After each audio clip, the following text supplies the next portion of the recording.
Hi hello welcome to post 360. నేను మీ మురళీ రాపల్లి. మిథున్ రెడ్డిని ఎట్టకేలకు చంద్రబాబు నాయుడు గారు అరెస్ట్ చేయించడం జరిగింది. ఎందుకు అంటే జగన్మోహన్ రెడ్డి గారు ఏం చెప్తూ ఉన్నారు, ఎప్పుడో చంద్రబాబు నాయుడు గారిని మిథున్ రెడ్డి వాళ్ళ ఫాదర్ పిచ్చగొట్టుడు కొట్టాడు, దాని కడుపులో పెట్టుకుని లెగిస్తే మిథున్ రెడ్డి కుటుంబం పైన పడుతూ ఉంటాడు, ఆ కక్ష ఇంకా తగ్గలేదు, ఏమయ్యా అప్పుడెప్పుడో జరిగిన దానికి ఇప్పటి వరకు కక్షలు ఎందుకు, వాళ్ళ నాన్న కొట్టిన దానికి ఇలా కొడుకు పైన ఎందుకు అంటూ జగన్మోహన్ రెడ్డి మాట్లాడటం జరిగింది. నిజంగానే కొట్టారా అంటే కాలేజ్ డేస్ లో స్కూల్ డేస్ లో పెచ్చగొట్టుడు కొట్టాడంట మిథున్ రెడ్డి వాళ్ళ ఫాదర్. సో దాన్ని ఎప్పటికీ ఈయన సహించలేకపోతున్నాడు, అంతగా దారుణంగా కొట్టాడేమో అని నాకు అనిపిస్తుంది. సో ఈ కొట్టడం అంతా పక్కన పెడితే దీనికి సంబంధించిన పూర్తి వివరాలు మళ్ళీ జగన్మోహన్ రెడ్డి గాని వాళ్ళ ఫాదర్ గాని ఇప్పుడు చెప్తూ ఉంటారు. ఇప్పుడు ముఖ్యంగా మిథున్ రెడ్డి వాళ్ళ ఫాదర్ మిథున్ రెడ్డి అరెస్ట్ పైన ఏం మాట్లాడుతున్నారంటే, నీకు నాకు ఎప్పటి నుంచో వైర్యం ఉంది, గుర్తుపెట్టుకో, నువ్వు చేస్తే తప్పు, నా కొడుకు నిరపరాధి, ఎన్ని కేసులు పెట్టుకో, బయటకు వచ్చేస్తావు, వచ్చిన తర్వాత మరి ఆలోచించుకో, మేమేదో రాణిస్తున్నాం కాబట్టి నువ్వు పులివెందులా ఇక్కడికక్కడికి వచ్చి తిరుగుతున్నా, మేమే గట్టుకుంటే నువ్వు వస్తావా రాగలవా అంటూ ఆయన వార్నింగ్ కూడా ఇవ్వడం జరిగింది. ముఖ్యంగా కొడుకును అరెస్ట్ చేసిన తర్వాత ఆయన మాట్లాడిన మాటలు ఒకసారి మీరు వినండి. రాష్ట్ర ప్రభుత్వం ఏ విధంగా పనిచేస్తా ఉందో, చంద్రబాబు నాయుడు వాళ్ళ కుమారుడు మరి పవన్ కళ్యాణ్ ఏ విధంగా కక్ష సాధనకు చర్యలకు ఎక్కువగా పాల్పడుతున్నారు. గతంలో కూడా ఇదే మిథున్ రెడ్డిని అప్పుడు ఎంపీగా ఉన్న తరుణంలో ఎయిర్పోర్ట్లో ప్యాసింజర్లందరినీ కూడా, ఇంటర్నేషనల్ ప్యాసింజర్లందరినీ కూడా వదిలేసి ఎయిర్ ఇండియా ఫ్లైట్ వెళ్ళిపోతే ఆ ఎయిర్ ఇండియా మేనేజర్ను నిలదీసినందుకు కొట్టాడని చెప్పి తప్పుడు కేసు పెట్టి అప్పుడు కూడా అరెస్ట్ చేశారు. మరి అది తప్పుడు కేసు అని తేలిపోయింది. ఆ చెప్పిన సాక్షులందరూ కూడా మేము చంద్రబాబు ప్రోద్బలంతో చెప్పాల్సి వచ్చింది అని చెప్పి ఆ రోజు చెప్పారు. అధికారాన్ని అడ్డం పెట్టుకొని చంద్రబాబు ముఖ్యమంత్రిగా ఆ రోజు వ్యవహారం తీరు ఏ విధంగా ప్రజలందరూ కూడా గ్రహించారో మనమంతా కూడా చూసాము. ఇది చంద్రబాబు నాయుడు చేసిన చాలా తప్పుడు కేసును పెట్టి ఒక పార్లమెంట్ సభ్యుడిని ఈ విధంగా వేధించారని చెప్పారు. మరి ఇప్పుడు కూడా అతను అధికారంలోకి వచ్చినప్పటి నుంచి ఇప్పుడు దాకా అనేక కేసులు, ల్యాండ్లు అంటాడు, లేకపోతే ఈ తప్పుడు కేసులు అన్నీ కూడా, మదనపల్లి ఫైల్స్ అంటాడు, ఆ ఫైల్స్కు నాకు ఏం సంబంధం, ఇప్పుడు దాకా సంబంధం లేదని చెప్పి ప్రతి ఒక్కరు కూడా చెప్పారు. ఈ ప్రభుత్వం కూడా ఏమీ తేల్చలేకపోయింది. మరి ఇలాంటి తప్పుడు కేసులన్నీ కూడా అనేక రకాల కేసులన్నీ పెట్టి వేధించడం జరుగుతూ ఉంది. మరి అనేక రకాలుగా అనేక కేసులన్నీ కూడా మా మీద పెట్టడం జరుగుతూ ఉంది. ఇప్పుడు తారస్థాయికి చేరి ఈ లిక్కర్ స్కామ్లో మా తనయుడంటే మిథున్ రెడ్డి గారి ప్రమేయం ఉంది అని చెప్పి ఆయన 3 సార్లు ఎంపీకి రాష్ట్ర ప్రభుత్వంలో ఏమన్నా పాల్గొనేదానికి, పాలు పంచుకునేదానికి అవకాశం ఉందని అడుగుతా ఉన్నాను. ఏదో జగన్మోహన్ రెడ్డి గారితో సఖ్యతగా ఉండాడని చెప్పి ఆ ఒక్క నెపం మీద అతని మీద ఫాల్స్ కేసు పెట్టి ఈరోజు మళ్ళా నిన్న సాయంత్రం అరెస్ట్ చేశారు. ఈరోజు జైలు కూడా పంపించే పరిస్థితి ఉంది. మరి మనం చూస్తా ఉన్నాం, ఇది కూడా చూడండి మీరు, తప్పకుండా ఇది కూడా తప్పుడు కేసుగా తేలుతుంది. మరి ఇలాంటి తప్పుడు కేసులన్నీ పెట్టి ప్రభుత్వాన్ని నడుపుతూ ప్రతిపక్ష పార్టీలను అదుపులో తీసుకోవాలనే ఒక వేరే ఆలోచన చంద్రబాబు నాయుడు చేస్తున్నాడు. తప్పకుండా దీని పర్యవసానం వచ్చే ఎన్నికల్లో కాదు, ఆయన రాజకీయ జీవితం మీదే ఒక తీరని మచ్చగా ఏర్పడుతుంది అనేది తను ఆలోచన చేయలేదు.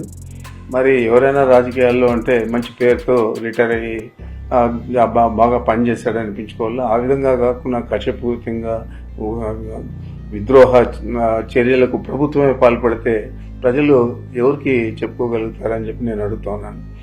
ఈరోజు మిథున్ రెడ్డిని అరెస్ట్ చేయడం అనేది, ఆయన ఎంపీనా లేకపోతే 3 సార్లు ఎంపీ, మళ్ళా లోక్సభలో ఒక పార్టీకి నాయకత్వం వహిస్తూ ఉన్నాడు. ఇవన్నీ ఒక పక్కన పెడితే నా కుమారుడుగా నేను చెప్తున్నాను, ఇది కేవలం మా మీద ఉన్న కక్ష, మా మీద ఉన్న విద్వేషం, ఎన్నికల్లో మేము ధీటుగా ఈ జిల్లాలో పనిచేస్తామని చెప్పి ఆలోచన, ఇవన్నీ కలిపి చంద్రబాబు నాయుడు ఆ, చాలా తీవ్రమైన వ్యతిరేకతతో ఈ చర్యకు పాల్పడినాడు. దీనికి తప్పకుండా ఈ జిల్లా ప్రజలే కాదు, రాష్ట్ర ప్రజలు కూడా జవాబు చెప్తారు సమయం వచ్చినప్పుడు. నేనైతే దీని మీద చింతించడం లేదు. ఏదైనా కూడా మేము తప్పు చేయలేదు కాబట్టి అరెస్ట్ చేసినా కూడా ఆయన కడిగిన ముత్యంగా మళ్ళా బయటకు వస్తాడు. రాబోయే ఎన్నికల్లో మీరు ఏ విధంగా ఈ అపవాదులన్నీ కూడా ఈ అపకీర్తిని, మరి ఇట్లా అకృత్యాలను, ఇట్లా దుర్మార్గాలను మీరు ప్రజలకు ఏ విధంగా జవాబు చెప్తారో అనేది మీరు ఆలోచించుకోవాలని చెప్పి చంద్రబాబు చెప్తా ఉన్నా. ఏదేమైనా కూడా వైఎస్ జగన్మోహన్ రెడ్డి గారి నాయకత్వంలో వైఎస్ఆర్ కాంగ్రెస్ పార్టీ స్థిరంగా ఉంది. చాలా పట్టుదలగా ఇప్పుడు ప్రజలందరూ కూడా ఈ పార్టీని గెలిపేయాలని ఆలోచన చేస్తూ ఉన్నారు. మనం చూసాము, ముగ్గురు ఎస్పీలు, డిఐజీ, 2000 మంది పోలీసులను పెట్టి రోడ్లన్నీ కూడా అడ్డపడి కనీసం రైతులను మామిడి రైతులను కలిసేదానికి కూడా అవకాశం లేకుండా చేయాలని ఆలోచన చేస్తే ఏ విధంగా ఒక్క ఉదుపులో కొండలో గుట్టలు ఎక్కి తోటల్లోనూ చెట్లలోనూ అంతా కూడా వచ్చి వేలాది మంది అత్యధికంగా ఎప్పుడు కూడా ఎన్నికల తర్వాత అంత పెద్ద గ్యాదరింగ్ వైఎస్ఆర్ కాంగ్రెస్ పార్టీ కార్యకర్తలు, నాయకులు, మామిడి రైతులు ముఖ్యంగా కలిసింది లేదు. ఈ విధంగానే రాబోయే రోజుల్లో ఇంకా ఎక్కువగా వైఎస్ఆర్ కాంగ్రెస్ పార్టీ మీద అభిమానము, ప్రేమ జనాలలో పెరుగుతున్నాయి. కాబట్టి జగన్మోహన్ రెడ్డి గారు చెప్పినవన్నీ చేశాడు. మరి ఈయన చెప్పాడు 143 హామీలు, అదే 6 సూపర్ 6లు, ఇవన్నీ కూడా చెప్పాడు. మరి ఇవన్నీ ఏదైనా నెరవేర్చాడా అంటే అరకొరగా పెన్షన్లు ఇవ్వడం కానీ, అదేవిధంగా ఆ రోజు 50 సంవత్సరాలకే ఈ పెన్షన్ వర్తింపజేస్తా అన్నాడు. ఇప్పుడు దాదాపు 5,000 నుంచి 6,000 పెన్షన్లు తీసేశారు. మరి అదేవిధంగా కొంతమందికి ఒక్కొక్క సిలిండర్ ఇచ్చి సర్ది పెట్టేశారు మొదటి సంవత్సరం. మరి ఈ సంవత్సరం ఏం చేస్తారో మనకు తెలియదు. అదేవిధంగా మొన్న తల్లికి వందనం అని చెప్పి ఇచ్చారు. 13,000 చిల్లర కోట్లు కావాల్సి వస్తే కేవలం బడ్జెట్లో 8,000 చిల్లర పెట్టి ఇచ్చిందేమో 3,000 చిల్లర కోట్లు మాత్రమే ఇచ్చారు. మరి ఇది ప్రజలందరూ కూడా చూస్తూ ఉన్నారు, ఇచ్చిన హామీలు నెరవేరుస్తూ ఉన్నారా లేదా అని. మరి ఏ విధంగా మీరు ఒక సంవత్సరంలో ఎవరిని కూడా పట్టించుకోకుండా, ఏ హామీలు నెరవేర్చకుండా మహిళలను, రైతులను, పురుషులను, విద్యార్థులను, నిరుద్యోగులను అందరినీ కూడా మోసం చేశారు. మరి ఇదంతా కూడా కప్పిపుచ్చుకోవాలని చెప్పి ఈ లిక్కర్ స్కామ్ అని ఇంకోటని తీసుకొచ్చి ప్రధానమైన పార్టీకి పట్టుకొమ్మలుగా ఉన్న నాయకులందరినీ కూడా మీరు అరెస్ట్ చేసే పరిస్థితులకి దిగజారంటే మీ ప్రభుత్వం పనితీరు ఏ విధంగా ఉందో, మీ పెర్ఫార్మెన్స్ ఏ విధంగా ఉందో, మీరు పార్టీని ఏ విధంగా నడపాలనుకున్నారు, ఒక దుర్మార్గంగా అణచివేత ధోరణిలో నడపాలనుకుంటా ఉన్నారు. మనం చూసాము, చాలా మంది నియంత్రణలంతా కూడా దేశాలు వదిలి పారిపోయిన పరిస్థితులు ఉన్నాయి. కొంతమంది అయితే స్వయంగా వారే సూసైడ్లు చేసుకున్న పరిస్థితులు కూడా ఉన్నాయి. మరి ఆ నియంత్రణల కంటే మీరేం పెద్ద నియంత్రణలు కాదు. మరి మీ పరిస్థితి ఏ విధంగా ఉంటుందో వచ్చే ఎన్నికల్లో చూద్దామని చెప్పి తెలియజేస్తాం. విన్నారు కదా, ఒక వ్యక్తి ఎంత కూల్గా ఉంటే వాళ్ళు బలం అంత ఉంటుంది. ఇప్పుడు మిథున్ రెడ్డి వాళ్ళ ఫాదర్ మాట్లాడినప్పుడు నాకైతే అందుట్లో ఆయన ఎంత కూల్గా మాట్లాడినా కూడా ఫ్యూచర్ని ఇది చంద్రబాబు నాయుడు గారు ఒకసారి చూసుకో, నేనేంటో చూపిస్తా అన్నట్టుగానే నాకైతే వినిపిస్తుంది. మీరేమంటారు? అసలు ఏమీ లేని లిక్కర్ కుంభకోణాన్ని అన్నీ ఉన్నాయి అన్నట్టు పోర్ట్రే చేస్తూ ఉన్నారు.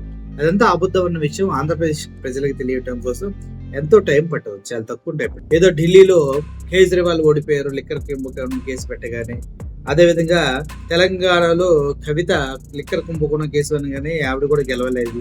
అదేవిధంగా ఆంధ్రప్రదేశ్ లో కూడా జగన్మోహన్ రెడ్డి, మిథున్ రెడ్డి ఇలా కొంతమంది పైన లిక్కర్ కుంభకోణం కేసులు పెడితే ప్రజల్లో ఒక రకమైనటువంటి వెగడు వచ్చేసి వాళ్ళు కూడా ఓట్లేరు అని అనుకుంటూ ఉన్నారు. కానీ నిజమేంటి, అంతకన్నా ముందు చంద్రబాబు నాయుడు గారి పైన లిక్కర్ కుంభకోణం కేసు ఉండనే ఉంది. ఆలోచించండి, ఆయన ఏమంటారు?